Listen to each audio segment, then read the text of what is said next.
नमस्कार दोस्तों, प्रभा चिंतन चैनल में आपका स्वागत है। कहानियाँ केवल शब्दों का संग्रह नहीं होती, वो होती है भावनाओं की वो परत जो दिल को छू जाती है। आज हम लेकर आए हैं रविन्द्रनाथ ठाकुर की एक संवेदनशील और मार्मिक रचना, भिखारिन। ये सिर्फ एक स्त्री की कहानी नहीं है, बल्कि समाज की उन ऊंचाइयों का आईना है जिनसे हम अक्सर आंखें चुरा लेते हैं। आइए सुनते हैं भिखारिन की दास्तान।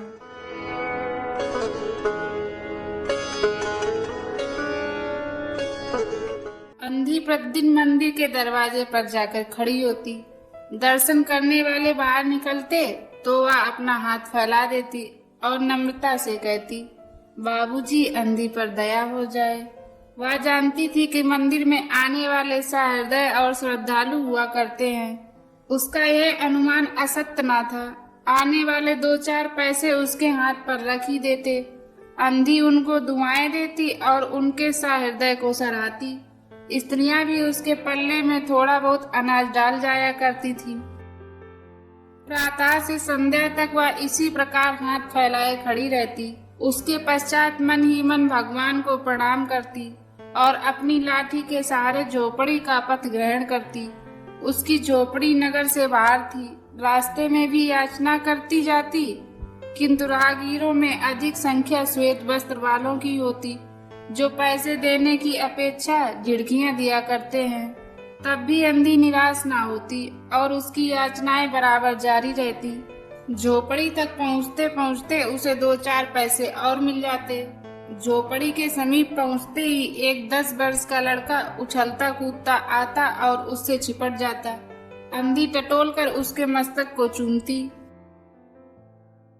बच्चा कौन है, किसका है, कहाँ से आया, इस बात से कोई परिचय नहीं था। 5 वर्ष हुए। पास पड़ोस वालों ने उसे अकेला देखा था। इन्हीं दिनों एक दिन संध्या समय लोगों ने उसकी गोद में एक बच्चा देखा। वो रो रहा था। अंधी उसका मुख चूम चूम कर उसे चुप कराने का प्रयत्न कर रही थी। वह कोई असाधारण घटना ना थी, अतः किसी ने भी ना पूछा कि बच्चा किसका है। उसी दिन से यह बच्चा अंधी के पास था और प्रसन्न था। उसको वह अपने से अच्छा खिलाती और पहनाती। अंधी ने झोपड़ी में एक हांडी गाड़ रखी थी। संध्या समय जो कुछ मांग कर लाती उसमें डाल देती और उसे किसी वस्तु से ढक देती, इसलिए कि दूसरे व्यक्तियों की दृष्टि उस पर ना पड़े। खाने के लिए अन्न काफी मिल जाता था, उससे काम चलाती। पहले बच्चे को पेट भर खिलाती, फिर स्वयं खाती। रात को बच्चे को अपने बक्ष से लगाकर वहीं पड़ी रहती। प्रातः काल होते ही उसे खिला पिलाकर फिर मंदिर के द्वार पर आ खड़ी होती। काशी में सेठ बनारसी दास बहुत प्रसिद्ध व्यक्ति हैं। बच्चा बच्चा उनकी कोठी से परिचित है। बहुत बड़े देशभक्त और धर्मात्मा हैं। धर्म में उनकी बड़ी रुचि है। दिन के 12 बजे तक सेठ स्नान ध्यान में संलग्न रहते। कोठी पर हर समय भीड़ लगी रहती। कर्ज के इच्छुक तो आते ही थे, परंतु ऐसे व्यक्तियों का भी तांता बंधा रहता जो अपनी पूंजी सेठ जी के पास धरोहर के रूप में रखने आते थे। सैकड़ों भिखारी अपनी जमा पूंजी इन्हीं सेठ जी के पास जमा कर जाते। अंधी को भी यह बात ज्ञात थी, किंतु पता नहीं अब तक वह अपनी कमाई यहाँ जमा कराने में क्यों हिचकिचाती रही। उसके पास काफी रुपए हो गए थे। हांडी लगभग पूरी भर गई थी। उसको शंका थी कि कोई चुरा न ले। एक दिन संध्या समय अंधी ने वह हांडी उखाड़ी और अपने फटे हुए आंचल में छिपाकर सेठ जी की कोठी पर पहुंची। अंधी ने हांडी उनके आगे सरका दी और डरते डरते कहा, सेठ जी, इसे अपने पास जमा कर लो। मैं अंधी अपाइज कहाँ रखती फिरूंगी। सेठ जी ने हांडी की ओर देखकर कहा, इसमें क्या है। अंधी ने उत्तर दिया, भीख मांग मांग कर अपने बच्चे के लिए 2-4 पैसे संग्रह किए हैं, अपने पास रखते डरती हूँ। कृपया इन्हें आप अपनी कोठी में रख लें। सेठ जी ने मुनीम की ओर संकेत करते हुए कहा, वही में जमा कर लो। फिर बुढ़िया से पूछा, तेरा नाम क्या है। अंधी ने अपना नाम बताया। मुनीम जी ने नकदी गिनकर उसके नाम पर जमा कर ली और वह सेठ जी को आशीर्वाद देती हुई अपनी झोपड़ी में चली गई। 2 वर्ष बहुत सुख के साथ बीते। इसके पश्चात एक दिन लड़के को जर ने आ दबाया। अंधी ने दवा दारू की, झाड़ फूंक से भी काम लिया, टोने टोटके की परीक्षा की, परंतु संपूर्ण प्रयत्न व्यर्थ सिद्ध हुए। लड़के की दशा दिन प्रतिदिन बुरी होती गई। अंधी का हृदय टूट गया। सास ने जवाब दे दिया, निराश हो गई। परंतु फिर ध्यान आया कि संभवतः डॉक्टर के इलाज से फायदा हो जाए। इस विचार के आते ही वह गिरती पड़ती सेठ जी की कोठी पर आ पहुंची। सेठ जी उपस्थित थे। अंधी ने कहा, सेठ जी, मेरी जमा पूंजी में से 10-5 रुपए मिल जाए तो बड़ी कृपा होगी। मेरा बच्चा मर रहा है, डॉक्टर को दिखाऊंगी। सेठ जी ने कठोर स्वर में कहा, कैसी जमा पूंजी, कैसे रुपए? मेरे पास किसी के रुपए जमा नहीं है। अंधी ने रोते हुए उत्तर दिया, 2 वर्ष हुए मैं आपके पास धरोहर रख गई थी, दे दीजिए, बड़ी दया होगी। सेठ जी ने मुनीम की ओर रहस्यमयी दृष्टि से देखते हुए कहा, मुनीम जी, जरा देखना तो, इसके नाम की कोई जमा पूंजी है क्या? तेरा नाम क्या है री? अंधी की जान में जान आई, आशा बंधी। पहला उत्तर सुनकर उसने सोचा कि सेठ बेईमान है, किंतु अब सोचने लगी संभवतः उसे ध्यान न रहा होगा। ऐसा धर्मी व्यक्ति भी भला कहीं झूठ बोल सकता है। उसने अपना नाम बता दिया। उलट पुलट कर देखा, फिर कहा, नहीं है, इस नाम पर तो 1 पाई भी जमा नहीं है। अंधी वहीं जमी बैठी रही। उसने रो रो कर कहा, सेठ जी, परमात्मा के नाम पर, धर्म के नाम पर कुछ दे दीजिए, मेरा बच्चा जी जाएगा। मैं जीवन भर आपके गुण गाऊंगी। परंतु पत्थर में जोक न लगी। सेठ जी ने क्रुद्ध होकर उत्तर दिया, जाती है, नौकर को बुलाऊं? अंधी लाठी टेक कर खड़ी हो गई और सेठ जी की ओर मुंह करके बोली, अच्छा भगवान तुम्हें बहुत दे, और अपनी झोपड़ी की ओर चल दी। यह आशीष ना था, बल्कि एक दुखी का साथ था। बच्चे की दशा बिगड़ती गई। दवा दारू हुई ही नहीं, फायदा क्या होता। एक दिन उसकी अवस्था चिंताजनक हो गई। प्राणों के लाले पड़ गए। उसके जीवन से अंधी भी निराश हो गई। सेठ जी पर रह रहकर उसे क्रोध आता था। इतना धनी व्यक्ति है, 2-4 पैसे दे देता तो क्या चला जाता। और फिर मैं उससे कुछ दान नहीं मांग रही थी, अपने ही रुपए मांगने गई थी। सेठ जी से घृणा हो गई। बैठे बैठे उसको कुछ ध्यान आया। उसने बच्चे को अपनी गोद में उठा लिया और ठोकरें खाती गिरती पड़ती सेठ जी के पास पहुंची और उनके द्वार पर धरना देकर बैठ गई। बच्चे का शरीर ज्वर से भभक रहा था और अंधी का कलेजा भी। एक नौकर किसी काम से बाहर आया। अंधी को बैठा देखकर उसने सेठ जी को सूचना दी। सेठ जी ने आज्ञा दी कि उसे भगा दो। अंधी ने नौकर से चले जाने को कहा, किंतु वह उस स्थान से ना हिली। मारने का भय दिखाया, पर वह टस से मस न हुई।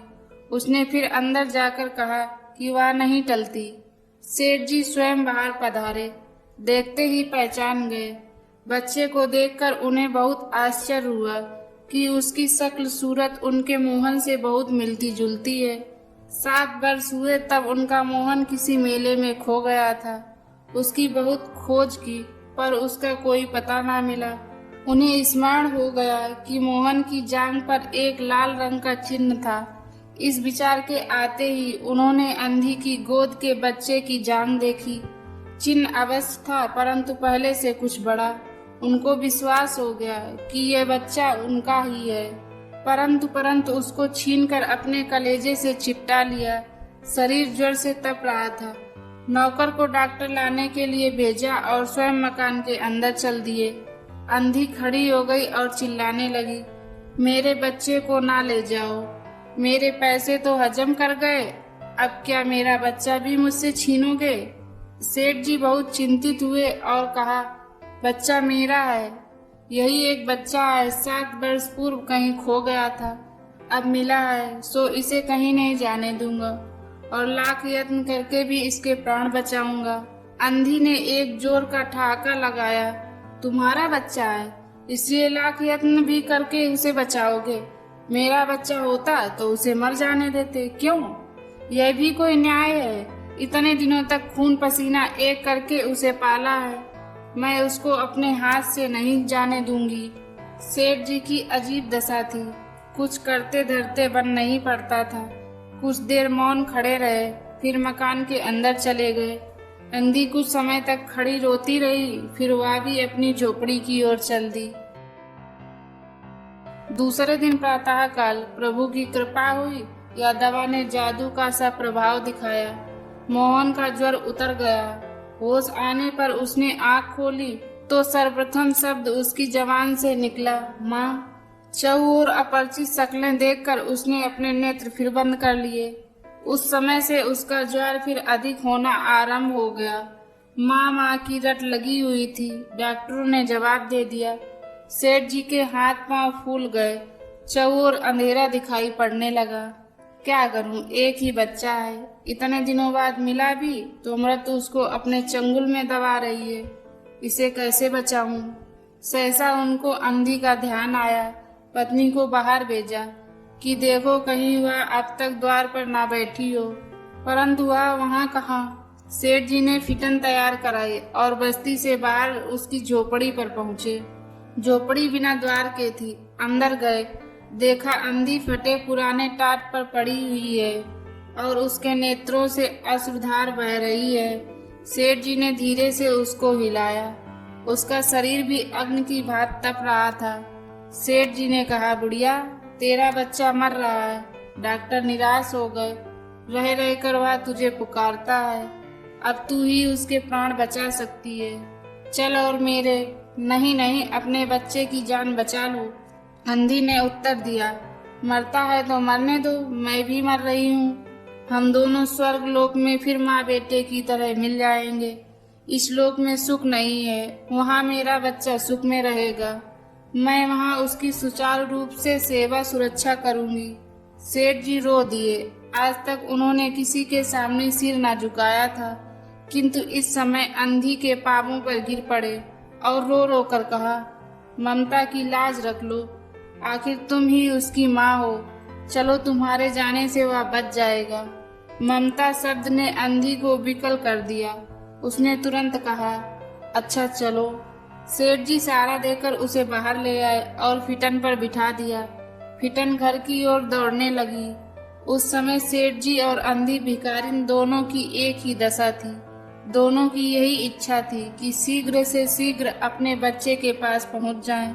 कोठी आ गई। सेठ जी ने सहारा देकर अंधी को उतारा और अंदर ले गए। भीतर जाकर अंधी ने मोहन के माथे पर हाथ फेरा। मोहन पहचान गया कि यह उसकी माँ का हाथ है। उसने तुरंत नेत्र खोल दिए और उसे अपने समीप खड़े हुए देखकर कहा, माँ तुम आ गई। अंधी भिखारिन मोहन के सिराने बैठ गई और उसने मोहन का सिर अपनी गोद में रख लिया। उसको बहुत सुख अनुभव हुआ और वह उसकी गोद में तुरंत सो गया। दूसरे दिन से मोहन की दशा अच्छी होने लगी और 10-15 दिन में वह बिल्कुल स्वस्थ हो गया।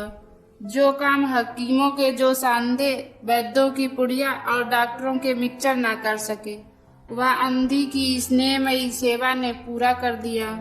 मोहन के पूरी तरह स्वस्थ हो जाने पर अंधी ने विदा मांगी।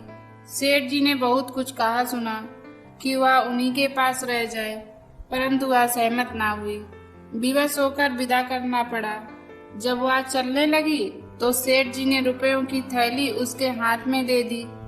अंधी ने मालूम किया, इसमें क्या है? सेठ जी ने कहा, इसमें तुम्हारे धरोहर हैं, तुम्हारे रुपए, मेरा वह अपराध। अंधी ने बात काट कर कहा, यह रुपए तो मैंने तुम्हारे मोहन के लिए संग्रह किए थे, उसी को दे देना। अंधी ने थैली वहीं छोड़ दी और लाठी टेकती हुई चल दी। बाहर निकलकर फिर उसने उस घर की ओर नेत्र उठाए। उसके नेत्रों से अश्रु बह रहे थे, किंतु वह एक भिखारिन होते हुए भी सेठ से महान थी। इस समय सेठ याचक था और वह दाता थी। दोस्तों, यह कहानी आपको कैसी लगी हमें कमेंट के माध्यम से बताएं और यदि आप चैनल पर नए हैं तो चैनल को सब्सक्राइब करना मत भूलिएगा। मिलते हैं एक नई कहानी के साथ, तब तक के लिए जय हिंद।